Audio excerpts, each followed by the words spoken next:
راه كاينه حرب اسرائيل مع ايران. انا ملي زدت وانا نسمع في هذه الهضره، حرب حرب حرب، عبالك باللي باغي يخلوه فقير.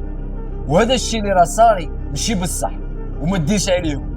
راهم باغيين يخلوك نتايا مشتت وتقعد تسمع في هذا الهضاير، وهما على بالهم نقطه الضعف تاعك انت وين. نقطه الضعف تاعك انت هي هنا، كي هنايا انت يخربوا لك في عقلك.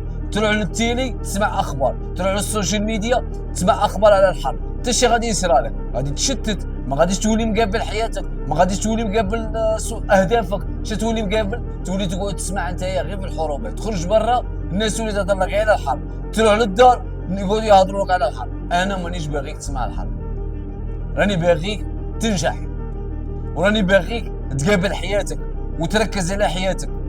النظام اللي فوقي وفوقك راهم باين يخلونا ضعاف وفقراء وخاف. هذا هو الشيء اللي هما اللي راهم يساووا فيه.